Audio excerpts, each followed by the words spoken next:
So let's start with part 2, जिसमें हम लोग फाइनेंशियल एनालिसिस करेंगे आईआरएफसी का। इसमें हमारा गोल होगा कि हमने जो बिज़नेस की अंडरस्टैंडिंग ली है उसे हम वेरीफाई करें नंबर्स के साथ। ठीक है, तो इसमें हम एनालाइज करेंगे profit loss statement, balance sheet and cash flow statement. तो शुरू करते हैं प्रॉफिट लॉस स्टेटमेंट से। देखो, पीएल स्टेटमेंट ना किसी भी बिजनेस के रिपोर्ट कार्ड की तरह होता है, जो उसकी परफॉर्मेंस बताता है quarter on quarter and year on year में। इसमें हम लोग देखते हैं कि बिजनेस का रेवेन्यू कैसा बन रहा है, उसमें मार्जिन्स कितने हैं, कितने वो टैक्सेस पे कर रहा है, खर्चे कितने हैं, फिर एंड में कितना प्रॉफिट बना ले रहा है, ये सभी चीज़ें। तो हम लोग शुरू करते हैं रेवेन्यू से। देखो, रेवेन्यू का मतलब होता है एक बिजनेस ने एक पर्टिकुलर टाइम में सेल्स करके कितने पैसे जनरेट किए। और आईआरएफसी के केस में जो रेवेन्यू है वो इंटरेस्ट इनकम है। अब आईआरएफसी कोई प्रोडक्ट तो बेचता है नहीं, उसकी सारी इनकम इंटरेस्ट इनकम से होती है, यानी उसने जितनी लैंडिंग करी होगी इस लैंडिंग पर जो इंटरेस्ट उसे मिल रहा होगा वो उसका रेवेन्यू है। तो ग्राफ में हम क्लियरली देख सकते हैं कि from 2014 to 2025 revenue consistently grow कर रहा है। ठीक है, लगभग एक लीनियर ट्रेंड में। तो इससे हमें ये पता चलता है कि आईआरएफसी अपनी इंटरेस्ट इनकम से कंटिन्यूसली रेवेन्यू जनरेट कर रहा है, जो कि ग्रो कर रहा है ईयर ऑन ईयर। ठीक है, तो 2014 में ये था 6,000 करोड़ लगभग, और 2025 में ये हो गया है 27,000 crore. So approximately it's 4.3x growth in 12 years. अगर हम सेल्स ग्रोथ ट्रेंड देखें, देखो सेल्स ग्रोथ सीधा सीधा जुड़ी हुई है रेलवेज की फाइनेंशियल नीड से। जितनी ज़्यादा रेलवेज को पैसों की ज़रूरत होगी उतनी ज़्यादा आईआरएफसी उन्हें लैंड करेगा और उतनी ज़्यादा आईआरएफसी की सेल्स बढ़ेंगी। ठीक है, तो 2014 से 2021 तक सेल्स लगभग कांस्टेंट थी आईआरएफसी की, और 2022 के बाद 2025 तक एक शार्प ड्रॉप हमें देखने को मिल रहा है। तो इससे साफ पता चलता है कि यहाँ पर रेलवेज की फाइनेंशियल नीड्स कम रही होंगी। ठीक है, तो लैंडिंग कम हुई होगी। तो जब तक हम 2014 से 2021 तक एक कांस्टेंट लैंडिंग कर रहे थे, तो हमें रेवेन्यू ग्रोथ में एक कांस्टेंट स्पीड दिख रही थी, काफ़ी अच्छे रेट से हम लोग ग्रो कर रहे थे। लेकिन जैसे ही हमारी लैंडिंग रेट कम हुआ है वैसे ही थोड़ी सी स्पीड कम हो गई है। तो इससे पता चलता है कि यहाँ पे इंटरेस्ट इनकम कम हुई है। ठीक है, तो एनबीएफसीज के केस में इसे एक सैचुरेशन पॉइंट बोला जाता है। लेकिन हमें यहाँ पे घबराना नहीं चाहिए, क्योंकि रेलवेज इंफ्रास्ट्रक्चर अभी बहुत ज़्यादा ग्रो करना है इंडिया में, तो यहाँ से एक नई साइकिल भी शुरू हो सकती है। Next is financing profit. तो एनबीएफसीज के केस में फाइनेंसिंग प्रॉफिट होता है रेवेन्यू माइनस एक्सपेंसेस। ठीक है, तो आईआरएफसी जितना इंटरेस्ट इनकम से रेवेन्यू जनरेट कर रहा है उसमें उसके जितने एक्सपेंसेस हो रहे हैं, जैसे कि वो खुद भी इंटरेस्ट पे कर रहा है जहाँ से उसने लोन बोरो किए हैं, एम्प्लॉयज़ की सैलरी हैं, वो जो एक्सपेंसेस है जब उसको रेवेन्यू में से हटा देंगे तो जो बचेगा वो होगा फाइनेंसिंग प्रॉफिट। ठीक है, अब क्योंकि ईयर ऑन ईयर हमने देखा था रेवेन्यू ग्रो कर रहा था आईआरएफसी का, तो ऑब्वियसली फाइनेंसिंग प्रॉफिट भी ग्रो करेगा, जो कि कांस्टेंट स्पीड से ग्रो कर रहा है 2022 तक। फिर लेंडिंग कम हुई थी तो यहाँ पर थोड़ा सा रेट हमें कम देखने को मिल रहा है। ठीक है, अब जब हम इस फाइनेंसिंग प्रॉफिट को परसेंट में कन्वर्ट करेंगे तो हमें मिलेगा फाइनेंसिंग प्रॉफिट मार्जिन। ओके, तो आपको याद होगा कि बिजनेस एनालिसिस में हमने जाना था कि आईआरएफसी का प्रॉफिट मार्जिन फिक्स रहता है 30 से 40 बेसिस पॉइंट का, राइट। तो हम यहाँ पे क्लियरली देख सकते हैं कि प्रॉफिट मार्जिन्स 25 और 30 के बीच में ही साइकिल्स बनाते हैं, काफ़ी कम वोलेटिलिटी रहती है। ऐसा नहीं होता कि शार्पली फॉल आ गया या शार्प राइज आ गया। ओके, तो काफ़ी स्टेबल मार्जिन्स यहाँ पे दिखाई देते हैं जो उस चीज़ को वैलिडेट करते हैं। ठीक है, साथ ही ऐसे बिजनेसेस जिनके मार्जिन्स स्टेबल रहते हैं वो काफ़ी अच्छे माने जाते हैं, क्योंकि उनकी ग्रोथ हमेशा प्रिडिक्टेबल होती है। Okay, next we will understand cost structure, जिसमें जानेंगे कि आईआरएफसी कितना कमा रहा है, कितना खर्चा कर रहा है और कितना बचा रहा है। ठीक है, तो फर्स्ट ग्राफ में हम देख सकते हैं कि रेवेन्यू कंटिन्यूसली ग्रो कर रहा है आईआरएफसी का। इससे पता चलता है कि आईआरएफसी कंटिन्यूसली लैंडिंग एक्टिविटीज़ कर रहा है, जिससे उनकी इंटरेस्ट इनकम बढ़ रही है और जिस कारण से उनका रेवेन्यू ग्रो कर रहा है। ठीक है, साथ ही हम देख रहे हैं कि इंटरेस्ट एक्सपेंस जो है वो भी ग्रो कर रहा है। इससे ये पता चलता है कि आईआरएफसी कंटिन्यूसली लैंडिंग के लिए बोरोइंग कर रहा है, जिस बोरोइंग पे उसे इंटरेस्ट देना पड़ता है। ठीक है, तो ये इनका एक्सपेंस हो गया। अब ये एक्सपेंस और रेवेन्यू के बीच का जो गैप है ये है आईआरएफसी का स्प्रेड, यानी कि प्रॉफिट मार्जिन, जो कि फाइनेंसिंग प्रॉफिट में रिफ्लेक्ट हो रहा है। ठीक है, तो जैसे जैसे आईआरएफसी के borrowing and lending operations grow कर रहे हैं उनके साथ साथ फाइनेंसिंग प्रॉफिट भी ग्रो कर रहा है, जो कि एनबीएफसी के लिए काफ़ी मैटर करता है। तो इंटरेस्ट एक्सपेंस के अलावा जो और खर्चे हैं आईआरएफसी के वो है employ salaries and manufacturing expenses, जो कि रेवेन्यू के मुकाबले नेग्लिजिबल हैं। ठीक है, यानी कि कोई बहुत बड़ी टीम ऑपरेट नहीं कर रही है ऑपरेशंस में, और कोई प्रोडक्ट मैन्युफैक्चरिंग नहीं करनी पड़ती है आईआरएफसी को, क्योंकि वो एक एनबीएफसी है। ठीक है, तो इस कारण से जो रेवेन्यू है उसका बहुत ज़्यादा पोर्शन प्रॉफिट्स में कन्वर्ट हो जाता है, तो ये एक प्लस पॉइंट है। ठीक है।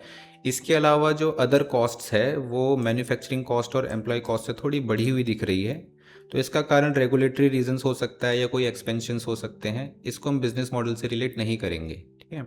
तो आईआरएफसी प्योरली बोरोइंग और लेंडिंग का बिजनेस है, तो हमें इस चीज़ पर ज़्यादा फोकस करना है। ओके। अब देखते हैं कितना फाइनेंसिंग प्रॉफिट नेट प्रॉफिट में कन्वर्ट हो पा रहा है। देखो, फाइनेंसिंग प्रॉफिट में से जब डेप्रिसिएशन और टैक्स के एक्सपेंस निकाल देते हैं ना, तो बचता है नेट प्रॉफिट, जो कि हमारा रियल प्रॉफिट होता है। अब एनबीएफसी के केस में डेप्रिसिएशन मैटर नहीं करता, क्योंकि वहाँ पर कोई बड़ी बड़ी मशीनें तो लगी नहीं हुई होती हैं जो डेप्रिशिएट करेंगी। ठीक है। तो टैक्स यहाँ पे जो एक्सपेंस है वो मैटर करता है। तो टैक्स को देखते हैं, तो हम देख पा रहे हैं कि 2014 से 2017 तक आईआरएफसी लगभग 55 से 60% तक टैक्स पे कर रहा था। ठीक है। जो कि शार्पली ड्रॉप हुआ 2018, 19 और 20 तक, और 2020 में ये बिल्कुल ज़ीरो हो गया। ठीक है। और अभी तक ये ज़ीरो बना हुआ है। तो इसका कारण हो सकता है डिफर्ड टैक्स एडजस्टमेंट हो सकते हैं, यानी कि पहले बहुत ज़्यादा टैक्स दे दिया और अब उसको एडजस्ट किया जा रहा है, या फिर यहाँ पे कोई स्पेसिफिक एक्सेम्पशन मिला हुआ है गवर्नमेंट की तरफ से। ठीक है। तो ये जो ज़ीरो टैक्स का रिफ्लेक्शन है ये हम प्रॉफिट कन्वर्जन में सीधा सीधा देख सकते हैं। तो देखो, 2014 से 2019 तक जब हम लोग टैक्स पे कर रहे थे, तो नेट प्रॉफिट जो है वो फाइनेंसिंग प्रॉफिट से कम था, क्योंकि यहाँ पर हम टैक्स पे कर रहे थे। लेकिन 2020 आते ही जैसे ही टैक्स ज़ीरो हुआ, तो पूरा का पूरा फाइनेंसिंग प्रॉफिट कन्वर्ट हो जा रहा है नेट प्रॉफिट में। ठीक है। जो कि एक अच्छी बात है ना, ये एक एडवांटेज है। लेकिन हमें इसे फॉर ग्रांटेड नहीं लेना चाहिए, क्योंकि ये टैक्स कम होने की वजह से हो रहा है। तो मे बी गवर्नमेंट आगे टैक्स रेज कर दे या बढ़ा दे, कुछ भी हो सकता है, राइट। तो हम इसे फॉर ग्रांटेड ना लें तो बेहतर रहेगा। तो ये जो नेट प्रॉफिट है, इसमें से IRFC consistently dividend pay out कर देता है। ठीक है। तो 2025 में 6,500 करोड़ में से 2,000 करोड़ आईआरएफसी ने डिविडेंड पे आउट किया है, जो कि लगभग 30 से 35% होता है। तो अगर आप आईआरएफसी को एक कंसिस्टेंट डिविडेंड इनकम के लिए बाय कर रहे हैं, तो ये एक अच्छा ऑप्शन है। ठीक है। आगे बढ़ते हैं। नेक्स्ट देखते हैं ईपीएस ट्रेंड को। ईपीएस होता है अर्निंग पर शेयर, यानी कि कंपनी अपने एक शेयर पर कितना प्रॉफिट कमा रही है। मान लो एक कंपनी है जिसके पास 10 शेयर्स हैं और उसको एक महीने में 100 रुपये का प्रॉफिट होता है। तो अगर आप टोटल प्रॉफिट को नंबर ऑफ शेयर से डिवाइड कर देंगे, तो एक शेयर का प्रॉफिट निकल के आ जाएगा। ठीक है। यानी 100/10 इज इक्वल टू 10, तो ईपीएस हुआ 10। ठीक है। ये जो ईपीएस है ये इन्वेस्टर्स के लिए काफ़ी इंपॉर्टेंट होता है, क्योंकि सिर्फ ईपीएस ट्रेंड को देखकर हम पता लगा सकते हैं कि कंपनी किस रेट से ग्रो कर रही है और इसका ग्रोथ पोटेंशियल क्या है। ठीक। तो आईआरएफसी के केस में अगर हम ईपीएस का ट्रेंड देखें, तो 2014 से 2018 तक ईपीएस शार्पली ड्रॉप किया है 209 से 3 रुपीज़ तक। ठीक है। अब इसे देखकर लग रहा है कि कंपनी डाउन ट्रेंड में चल रही है, रेवेन्यू श्रिंक हो रहे हैं, प्रॉफिट गिर रहे हैं। ठीक है। लेकिन ऐसा नहीं है, क्योंकि हमने पीछे देखा है कि आईआरएफसी का रेवेन्यू कॉन्टिन्यूसली ग्रो कर रहा है, प्रॉफिट मार्जिन्स बढ़ रहे हैं। ठीक। तो इसका जो एक लॉजिकल रीज़न है गिरने का, वो है शेयर स्प्लिट, यानी कि कंपनी ने अपने नंबर ऑफ शेयर्स को बढ़ा दिया है ताकि ज़्यादा लोगों में प्रॉफिट डिस्ट्रीब्यूट हो पाए। ठीक है। अब 2018 से 2025 तक हम ईपीएस को एक स्टेबल फॉर्म में देख सकते हैं। पोस्ट आईपीओ 2021 से ईपीएस 3 रुपये से बढ़कर लगभग 5 रुपये हो गया है, जो कि कंसिस्टेंट ग्रोथ को दिखा रहा है और हमारी जो रेवेन्यू की ग्रोथ स्टोरी है जो हमने पीछे समझी थी, उससे मैच खा रहा है। ठीक है। तो आईआरएफसी अपने नेट प्रॉफिट्स का एक अच्छा पोर्शन डिविडेंड्स में पे आउट कर देता है, जैसे हमने पीछे समझा था, लगभग 30 से 35% तक। ठीक। तो ये ज़ीरो टैक्स एडवांटेज की वजह से भी है। अगर कंपनी को ज़ीरो टैक्स देना पड़ रहा है, तो ऑब्वियसली उनके प्रॉफिट्स भी बढ़ेंगे, और प्रॉफिट्स बढ़ेंगे तो डिविडेंड पे आउट भी बढ़ेगा। ठीक है। तो ये एडवांटेज है। तो इस कारण से एक रिलायबल पैसिव इनकम है। ओके। अब आते हैं बैलेंस शीट एनालिसिस पर। देखो, बैलेंस शीट ना किसी भी कंपनी की फाइनेंशियल हेल्थ को बताती है, जिसमें हम देखते हैं कंपनी के पास टोटल एसेट्स कितने हैं, लाइबिलिटीज़ कितनी हैं, कितने एफिशिएंटली वो अपने फंड्स को यूज़ कर रही है। ठीक। तो प्रॉफिट लॉस स्टेटमेंट जो होती है ना, वो पूरी ऑपरेशन से जुड़ी होती है, जिसमें हम रेवेन्यू, प्रॉफिट्स, ये सब देखते हैं। लेकिन बैलेंस शीट होती है ऑपरेशन के बाद की कहानी, मतलब कि आपका प्रॉफिट का पैसा कंपनी के अंदर आ गया है, अब उस पैसे को हम कैसे मैनेज कर रहे हैं, वो सभी चीज़ें हमें बैलेंस शीट में मिलती हैं। ठीक है। इसीलिए इंपॉर्टेंट हो जाती है। शुरू करते हैं एसेट्स ग्रोथ से। तो आईआरएफसी में 2014 से 2025 तक हमें कंसिस्टेंट एसेट्स की ग्रोथ दिखाई दी है, लगभग 6 गुना ग्रोथ। ठीक है। तो एनबीएफसी में जो एसेट्स होते हैं ना, वो उनके दिए हुए लोन्स होते हैं। तो मान लो मैं एक एनबीएफसी हूँ और मैं किसी को 100 रुपये का लोन देता हूँ, तो वो 100 रुपये मेरे एसेट्स में काउंट किए जाएंगे। ठीक है। तो इस ग्राफ से ये साफ पता चलता है कि आईआरएफसी ने लेंडिंग देकर हर साल अपने एसेट्स को ग्रो किया हुआ है। ठीक, अब जो ये लोन दिया हुआ पैसा है ये तो हमारी जेब से बाहर गया है, तो इसीलिए जब भी कोई एनबीएफसी ग्रो करती है ना, तो वहाँ पर डिफ़ॉल्ट होने का रिस्क हमेशा बना हुआ रहता है। अगर किसी एनबीएफसी के लोन्स में डिफ़ॉल्ट होता है तो उसका असर सीधे उसके एसेट बेस में पड़ेगा। ठीक है, तो जब भी किसी एनबीएफसी को एनालाइज करें ना, तो ये ज़रूर देखें कि जहाँ उसने लोन दिए हैं वो लोन कितने सिक्योर हैं। ठीक, आईआरएफसी के केस में हम इंडियन रेलवेज को लेंडिंग कर रहे हैं जो कि प्योरली गवर्नमेंट बैक्ड है, तो हम यहाँ पर सिक्योर हो सकते हैं, तो इनकी ग्रोथ जस्टिफाइड है। ओके, अब बिजनेस मॉडल को समझते हैं बैलेंस शीट की मदद से। तो बोरोइंग है वो पैसा जो आईआरएफसी मार्केट से बोरो कर रहा है। अदर एसेट्स है वो पैसा जो आईआरएफसी लेंड कर रहा है इंडियन रेलवेज को और अदर कस्टमर्स को। और इक्विटी है वो पैसा जो शेयर होल्डर्स घर लेके जा सकते हैं, यानी कि एक कंपनी के टोटल एसेट्स में से जब सारी लाइबिलिटीज़ को माइनस कर देते हैं, जो पैसा बचता है वो इक्विटी होती है। ठीक है, तो यहाँ पे हम क्लियरली रेड लाइन में देख सकते हैं कि आईआरएफसी कंटिन्यूसली मार्केट से फंड बोरो कर रहा है। ठीक है, और कंसिस्टेंटली लेंडिंग भी कर रहा है बोरोइंग के साथ साथ। ठीक, तो यहाँ पर ये देखने को मिल रहा है कि आईआरएफसी बोरोइंग कम कर रहा है और लेंडिंग ज़्यादा कर रहा है। ठीक, तो ऐसा क्यों हो रहा है? तो इसका कारण है कि आईआरएफसी अपनी जो इक्विटी है ना उसको भी लेंडिंग में यूज़ कर रहा है। ठीक है, तो मान लो आईआरएफसी के पास 10 रुपये पहले से ही पड़े हुए हैं, तो मार्केट से उसने 100 रुपये बोरो किए और लेंडिंग कर दिए 110 रुपये, क्योंकि उसका 10 रुपये पहले से थे। तो ऐसे में क्या है ना कि आईआरएफसी का जो खुद का कैपिटल है उसका एक एफिशिएंट यूज़ हो रहा है। ठीक, ताकि उनको रिटर्न्स ज़्यादा मिल पाए, प्रॉफिट ज़्यादा बन पाए। ओके, साथ ही हम देख सकते हैं कि बोरोइंग और लेंडिंग के ऑपरेशन के साथ साथ हमारी इक्विटी भी ग्रो कर रही है ईयर ऑन ईयर। ठीक, तो इससे साफ पता चलता है कि जो हमारी मशीन है बोरोइंग और लेंडिंग की वो एफिशिएंटली काम कर रही है, मतलब हमारे इंटरेस्ट टाइम पे मिल रहे हैं, हमको प्रॉफिट होने पे लगे हुए हैं, क्योंकि कंपनी का कैपिटल बढ़ने पे लगा हुआ है। ठीक है, यानी कि हमारा बिजनेस मॉडल काम कर रहा है। नेक्स्ट देखते हैं लीवरेज को। देखो, आईआरएफसी का पूरा बिजनेस मॉडल ना बोरोइंग पर टिका हुआ है, यानी कि आईआरएफसी मार्केट से लोअर रेट्स में फंड्स बोरो करता है और हायर रेट्स में इंडियन रेलवेज को लेंड कर देता है। ये जो मार्केट से लोअर रेट्स में फंड्स बोरो करना है ना, इसी को लीवरेज बोलते हैं। ठीक है, तो यहाँ पर हम क्लियरली देख सकते हैं कि नेटवर्थ या इक्विटी के कंपैरिजन में बोरोइंग बहुत ज़्यादा है। ठीक है, यानी कि आईआरएफसी बहुत ज़्यादा लीवरेज का यूज़ कर रहा है। ये एक नॉर्मल बिजनेस के लिए तो बहुत रिस्की होता है, लेकिन आईआरएफसी के केस में एक नॉर्मल चीज़ है।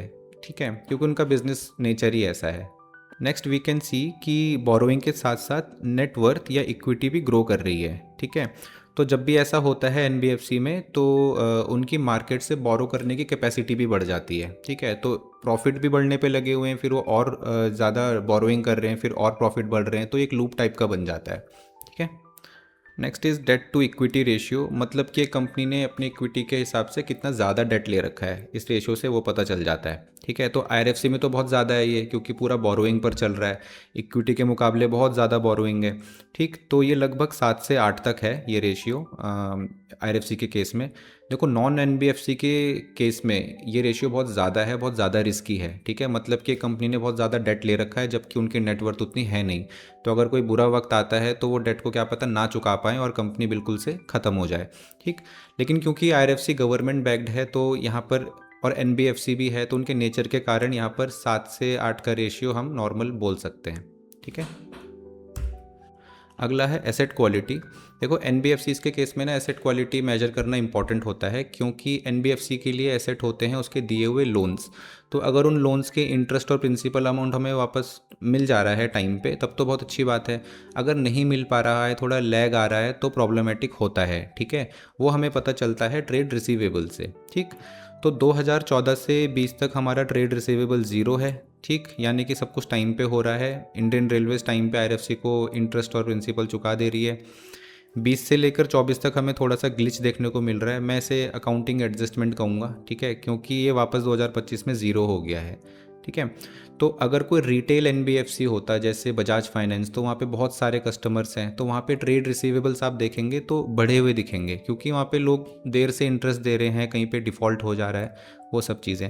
आईआरएफसी के केस में ऐसा नहीं है, क्योंकि वहाँ पर इंडियन रेलवेज़ है, तो वो तो टाइम पर अपना ट्रांजेक्शन करती हैं। ठीक है, तो ये है। Next is net worth growth. Net worth होती है किसी भी कंपनी की इक्विटी कैपिटल प्लस रिजर्व्स, ठीक है। इक्विटी कैपिटल होता है शेयर होल्डर्स का इनिशियली लगाया हुआ पैसा बिजनेस में, ठीक है। और रिजर्व्स होते हैं जो ऑपरेशन से प्रॉफिट का पैसा जमा हो रहा है ना, वो रिजर्व्स में आ जाते हैं। तो जब इक्विटी कैपिटल और रिजर्व्स को जोड़ते हैं तो हमें नेटवर्थ मिल जाती है कंपनी की। तो यहाँ पर हम देख सकते हैं कि जो नेटवर्थ है वो कंटिन्यूसली ग्रो कर रही है एक लीनियर ट्रेंड में, और रिजर्व्स भी ग्रो कर रहे हैं लीनियर ट्रेंड में, और इक्विटी कैपिटल लगभग कांस्टेंट बनी हुई है, ठीक है। तो इसका मतलब है कि कंपनी अपने प्रॉफिट्स को रिटेन कर रही है, अपने पास जमा रख रही है, ठीक है। और एक अच्छा फाइनेंशियल कुशन क्रिएट कर रही है अपने लिए, और एनबीएफसी में कुशन क्रिएट होगा तो उनकी बोरोइंग कैपेसिटी भी बढ़ेगी, जो कि एक अच्छी बात है, ठीक है। अगला समझते हैं आईआरएफसी के बिज़नेस की लिक्विडिटी को। लिक्विडिटी होता है कैश जो आसानी से निकाला जा सके, यूज़ किया जा सके, कहीं खर्च किया जा सके, ठीक है। तो बैलेंस शीट में जो कैश इक्विवेलेंट्स हैं वो लगभग नील हैं, ठीक है। यानी कि कैश तो नहीं रखती आईआरएफसी, लेकिन जो बोरोइंग्स हैं वो कंसिस्टेंटली ग्रो कर रही हैं, वो भी अच्छे रेट से, ठीक है। तो जो एक मैन्युफैक्चरिंग कंपनी होती है ना कोई भी, तो उसके लिए कैश इक्विवेलेंट्स रखना ज़रूरी होता है। उनको कैश चाहिए होता है क्योंकि उन्हें मशीन्स खरीदनी होती हैं, खर्चे करने होते हैं, एक्सपेंड करना होता है, ठीक। लेकिन एनबीएफसी के केस में ना एक्सेस टू बोरोइंग ज़्यादा मैटर करता है। यानी कि कैश तो नहीं है उनके पास, लेकिन वो मार्केट से कितने ईजिली कैश को बोरो कर पा रहे हैं वो ज़्यादा मैटर करता है। तो आईआरएफसी के केस में 3 सोर्सेज हैं जो जहाँ से लिक्विडिटी बनती है। पहला है बोरोइंग एबिलिटी, जो कि आईआरएफसी इजीली कर पाता है बॉन्ड्स या फिर बैंक्स की मदद से। दूसरा है इनफ्लोज फ्रॉम रेलवेज, क्योंकि रेलवेज इंटरेस्ट और प्रिंसिपल को चुका रही है टाइम टू टाइम, ठीक है। और है कैश इक्विवेलेंट जो कि बैलेंस शीट में दिखाई दे रहा है, ठीक है। तो 3 सोर्सेज से आईआरएफसी की लिक्विडिटी बनती है, तो ये हमें समझना है। तो इसमें सबसे प्रोमिनेंट है बोरोइंग्स, ठीक है। Next is ALM mismatch risk. ये हम पीछे डिस्कस कर चुके हैं, एसेट लाइबिलिटी मैनेजमेंट रिस्क। तो आईआरएफसी में भी एएलएम मिसमैच का रिस्क रहता है, क्योंकि majority of borrowing IRFC bonds के माध्यम से करता है, जो कि बहुत लॉन्ग टर्म नहीं होते हैं, ठीक है। तो शॉर्ट टर्म बोरोइंग और लॉन्ग टर्म लेंडिंग के बीच में एक मिसमैच आ सकता है, इसकी संभावना रहती है, ठीक है। वहाँ पर भी गवर्नमेंट की बैकिंग होने के कारण रोल ओवर रिस्क कम हो जाता है, ठीक है। यानी कि ऐसी सिचुएशन जहाँ पे आईआरएफसी लोन नहीं चुका पा रही है तो वहाँ पे गवर्नमेंट हेल्प करेगी, ओके। नेक्स्ट है फिक्स्ड एसेट्स। तो आईआरएफसी के पास नेग्लिजिबल फिक्स्ड एसेट्स हैं, ठीक है, क्योंकि ये कोई मैन्युफैक्चरिंग कंपनी तो है नहीं कि इन्हें बड़ी बड़ी मशीन्स खरीदनी है, लैंड्स खरीदनी है, प्रॉपर्टीज़ लेनी है, ठीक है। ये एक प्योर फाइनेंसिंग बिजनेस है, ये हम क्लियरली बैलेंस शीट में देख सकते हैं, ठीक है। ये अच्छा खासा रिफ्लेक्ट हो रहा है बैलेंस शीट में। आगे बढ़ते हैं, अब करते हैं कैश फ्लो स्टेटमेंट एनालिसिस। तो कैश फ्लो स्टेटमेंट किसी भी कंपनी की बैंक की पासबुक की तरह होती है, ठीक है, जिसमें हमें रियल ट्रांजैक्शंस दिखाई देती हैं, कितना पैसा अंदर आया, कितना पैसा बाहर गया, ठीक।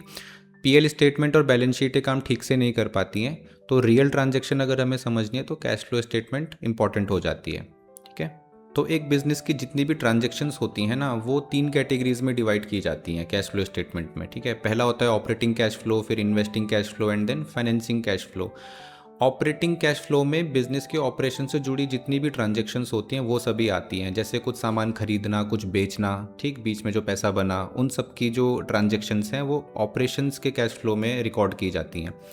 दूसरा है इन्वेस्टिंग कैश फ्लो। ये बिज़नेस के कैपेक्स से जुड़ी हुई ट्रांजैक्शंस होती हैं। मुझे बिज़नेस एक्सपेंड करना है, नई मशीन खरीदनी है, नई दुकान खरीदनी है, प्रॉपर्टी लेनी है, प्लांट लेना है, वो सभी जो ट्रांजैक्शंस होती हैं उसमें जो पैसा इन्वॉल्व होता है वो इन्वेस्टिंग कैश फ्लो में रिकॉर्ड किया जाता है, ठीक है।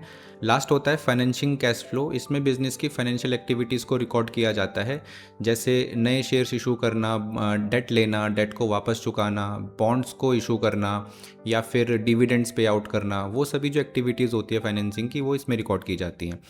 इसके बाद तीनों को ऐड करके निकलता है नेट कैश फ्लो। तो बिज़नेस का जो नेट कैश फ्लो होता है उससे हमें पता चलता है कि ओवरऑल कैश की ट्रांजैक्शन कैसी है, पॉजिटिव या नेगेटिव, ठीक है।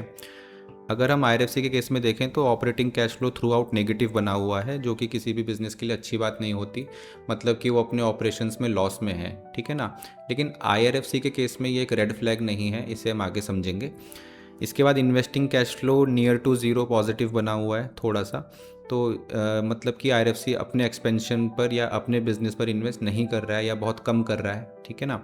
और फाइनेंसिंग कैश फ्लो जो है वो मेजॉरिटी पॉजिटिव है, क्योंकि आईआरएफसी बोरोइंग एक्टिविटीज़ करता है, तो बोरोइंग के कारण कैश अंदर आ रहा है, तो ये हमें पॉजिटिव दिखाई दे रहा है, ठीक है ना।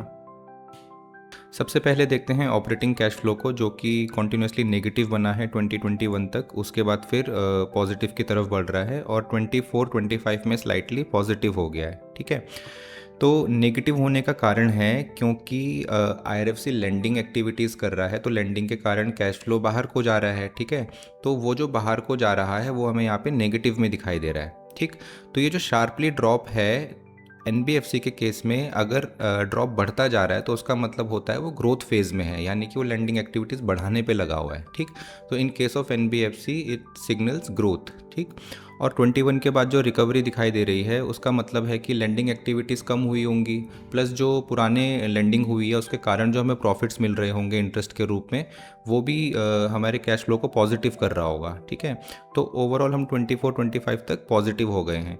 तो किसी भी एनबीएफसी के केस में जब भी कैश फ्लो पॉजिटिव में आ जाता है तो वो दर्शाता है सैचुरेशन को। ठीक है, यानी कि अब वो कोई लेंडिंग एक्टिविटीज़ नहीं कर रही है फ़िलहाल। ठीक है, तो ऐसे में कंपनी के पास दो ऑप्शन हो सकते हैं। पहला तो कि वो सैचुरेटेड रहकर अपने पुराने लोन्स को अच्छे से रिकवर कर ले और अपने रिजर्व्स का क्वेश्चन बढ़ा ले। ठीक है, और या तो यहाँ से एक नई साइकिल को स्टार्ट कर ले। तो आईआरएफसी के केस में हम जानते हैं कि इंडियन रेलवेज एक कंटिन्यूस ग्रोथ फेज़ में है अभी, तो मोस्ट प्रोबेबली यहाँ से हम एक नई साइकिल की शुरुआत देख सकते हैं। ठीक है, नेक्स्ट देखते हैं ऑपरेटिंग कैश फ्लो में profit versus cash flow disconnect. तो देखो, हमने जैसे पीछे समझा था कि operating cash flow continuously negative बना हुआ है, जो एग्रेसिव लेंडिंग दिखा रहा है, और उसके बाद फिर वो पॉजिटिव हो गया है और अब कंपनी अपनी मैच्योरिटी फेज़ में है। राइट, लेकिन हम नोट करें जो नेट प्रॉफिट्स हैं वो कॉन्टिन्यूसली पॉजिटिव बने हुए हैं शुरुआत से, और ऐसा एक्यूरल अकाउंटिंग के कारण है। ठीक है, यानी कि जब हम लेंडिंग करते हैं तो हमें डे वन पे तो उसका इंटरेस्ट और प्रिंसिपल वापस नहीं मिलता। ठीक है, लेकिन एक्यूरल अकाउंटिंग में हम क्या करते हैं कि अपने जो हमें प्रॉफिट बाद में मिलना है उसे पहले ही बुक कर लेते हैं, पहले ही रिकॉर्ड कर लेते हैं। राइट, तो इसीलिए हमें शुरुआत से प्रॉफिट यहाँ पे पॉजिटिव दिखाई दे रहा है। ठीक है, नेक्स्ट समझते हैं वर्किंग कैपिटल को। देखो, किसी भी बिजनेस को चलाते रहने के लिए या चालू रखने के लिए जो कैपिटल की रिक्वायरमेंट्स होती हैं ना, उसे वर्किंग कैपिटल कहते हैं। ठीक है, मान लो आप सब्जियों का बिजनेस कर रहे हैं जिसमें आप सस्ते दाम पर मंडी से सब्जियां खरीद कर महंगे दाम पर रेस्टोरेंट या कैफ़ेज़ को बेचते हैं। ठीक, तो इनिशियली सब्जियां खरीदने के लिए आपको खुद का कैपिटल चाहिए होगा, या खुद का कैपिटल नहीं होगा तो आप मे भी छोटा सा लोन ले सकते हैं। ठीक, तो जो आपके कस्टमर्स हैं वो कहते हैं कि हम आपको डे टू डे बेसिस पर पे नहीं करेंगे, बल्कि महीने में एक साथ पेमेंट कर देंगे। तो ऐसे में आपको पूरे महीने भर का कैपिटल का बफर चाहिए होगा खुद के लिए। लेकिन आप एक चीज़ ज़रूर करेंगे कि अगर आपने 1-2 लाख रुपए की सब्जियां खरीदी हैं एक महीने के अंदर, तो आप नोट ज़रूर करेंगे कि मुझे नेक्स्ट महीने उस 2 लाख पर 3 लाख रुपए का प्रॉफिट हो जाएगा। ठीक है, तो ये जो पूरा मैनेजमेंट है ना मनी का, आपने जो खरीदारी करी और आपके कस्टमर से जो रिसीवेबल आएंगे, जो बाद में पेमेंट आएगी, ये पूरा वर्किंग कैपिटल के अंदर आता है। ठीक है, आईआरएफसी के केस में देखें तो वर्किंग कैपिटल मोस्टली नेगेटिव बना है 2021 तक और फिर पॉजिटिव हो रहा है 25 तक। ठीक है, तो इसको सब्जी वाले एग्जांपल से समझ सकते हैं। ये कुछ ऐसा है कि आप अपने कस्टमर्स को सब्जियां देने पर लगे हुए हैं और वो कह रहे हैं कि हम आपका पेमेंट बाद में करेंगे, तो ऐसे में आपका जो कैश है वो बाहर ही जा रहा है। ठीक है, आ नहीं रहा है। तो आईआरएफसी के साथ भी ऐसा ही हो रहा है शुरू 2021 तक। वो इंडियन रेलवेज़ को लीज़ करने पे लगा हुआ है। ठीक है, तो ऐसे में उनका कैश बाहर जा रहा है और फिर धीरे धीरे लीज़ थोड़ी कम हुई होगी, है ना, फिर हमारा कैश फ्लो अंदर को आ रहा है और अल्टीमेटली वर्किंग कैपिटल पॉजिटिव हो गया। ये कुछ ऐसा है कि हमारे बिल्स जो हमने सब्जियां बेची थी उनका पैसा हमें वापस मिलने लगा है। ठीक है, तो देखते हैं वर्किंग कैपिटल चेंजेस के ब्रेकआउट को। सबसे पहले है रिसीवेबल्स।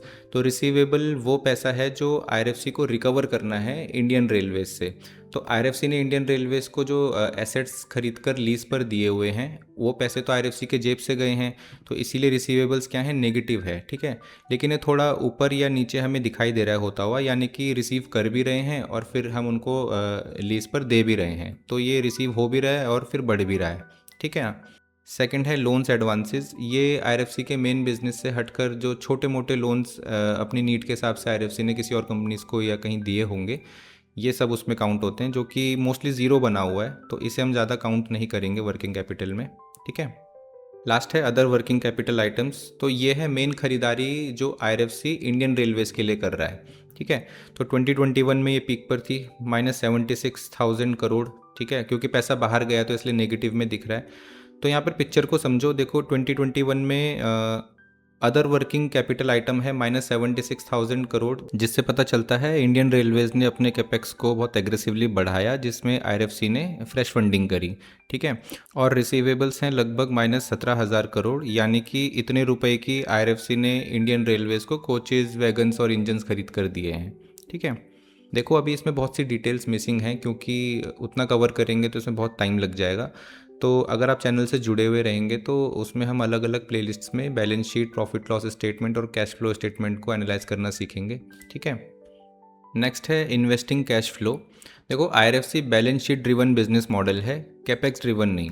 यानी कि आईआरएफसी को पैसे कमाने के लिए अपने बिजनेस को एक्सपेंड करने की ज़रूरत नहीं पड़ती, यानी कि उसे कोई नई प्रॉपर्टी या नई प्लांट या नई मशीन्स नहीं खरीदनी पड़ती हैं। वो पूरा बैलेंस शीट ड्रिवन है, वो पूरा पैसों पर चलता है। ठीक है, बोरोइंग एंड लेंडिंग पर।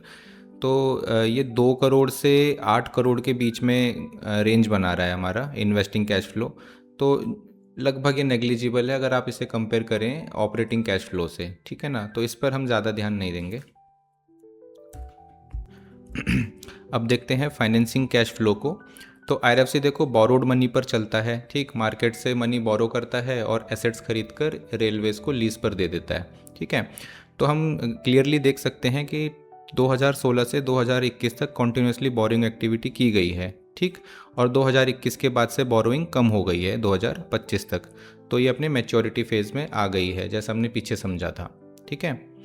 तो फाइनेंसिंग एक्टिविटीज़ को देखते हैं। पहला है प्रोसीड्स फ्रॉम शेयर्स, यानी कि नए शेयर्स बेचकर जो पैसे आते हैं। ठीक है। तो ये लगभग नियर टू ज़ीरो है, तो ये ज़्यादा इस पर फोकस नहीं करेंगे। नेक्स्ट है प्रोसीड्स फ्रॉम डिबेंचर्स, यानी कि जो non convertible bonds IRFC issue करता है उससे जो पैसे रेज होते हैं वो। ठीक, तो ये अच्छा खासा यहाँ पे इसका कंट्रीब्यूशन देखने को मिल रहा है पॉजिटिव में। तो यहाँ से बॉन्ड्स की मदद से आईआरएफसी पैसे रेज करता है। ओके। अगला है प्रोसीड्स फ्रॉम बोरोइंग्स, जो डायरेक्टली बोरोइंग हो रही है बैंक्स या अदर फाइनेंशियल इंस्टीट्यूट से। वो यहाँ पर काफ़ी सिग्निफिकेंट इसका कंट्रीब्यूशन देखने को मिल रहा है। ओके, 2021 में सबसे ज़्यादा था। फिर है रीपेमेंट्स। तो रीपेमेंट्स का मतलब है जो लोन चुकाए जा रहे हैं आईआरएफसी के ज़रिए। जो उसने लोन लिए थे अब उन्हें चुकाना भी तो है। ठीक है। तो यहाँ पर देखो ये लगभग ज़ीरो है। यहाँ से हम देख रहे हैं 24-25 में अब यहाँ से पैसा बाहर जा रहा है, -15,000 करोड़, -23,000 करोड़। तो यानी कि 2023 के बाद से अभी लोन चुकाने पर काम कर रही है आईआरएफसी। ओके। फिर है डिविडेंड्स पे आउट। तो ये भी फाइनेंसिंग एक्टिविटी में आता है। तो ये पैसा भी बाहर जा रहा है। ठीक, तो ये भी नेगेटिव में होगा। ओके।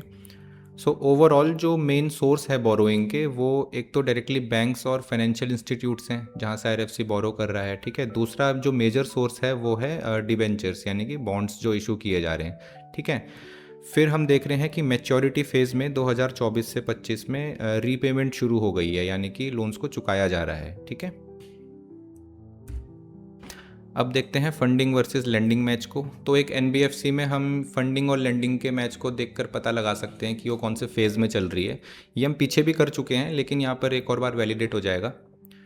तो बैलेंस शीट में अगर आप करंट ईयर की बोरोइंग को उस प्रीवियस ईयर की बोरोइंग से माइनस कर देंगे तो आप ये पता लगा सकते हैं कि बोरोइंग किस रेट से आगे बढ़ रही है। ठीक है।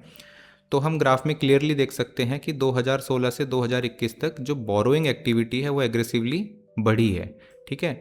और जो लेंडिंग एक्टिविटी है वो भी एग्रेसिवली बढ़ी है। तो ये कंपनी के एक्सपेंशन फेज को दिखाता है, राइट। और 2021 में पीक आया और उसके बाद फिर डिक्लाइन आया बोरोइंग में भी और लेंडिंग में भी, जो कि दिखाता है कि कंपनी एक स्टेबल फेज में आ गई है। ठीक है। लास्ट है नेट कैश फ्लो ट्रेंड। देखो एक आइडियल एनबीएफसी के केस में ना नेट कैश फ्लो ट्रेंड को नियर टू ज़ीरो रखा जाता है, क्योंकि जितना वो बोरोइंग कर रही है उतनी वो फाइनेंसिंग भी कर रही है, तो कैंसिल आउट होकर वो ज़ीरो बन जाता है। आईआरएफसी में हम क्लियरली देख सकते हैं ऐसा हो रहा है। ठीक है।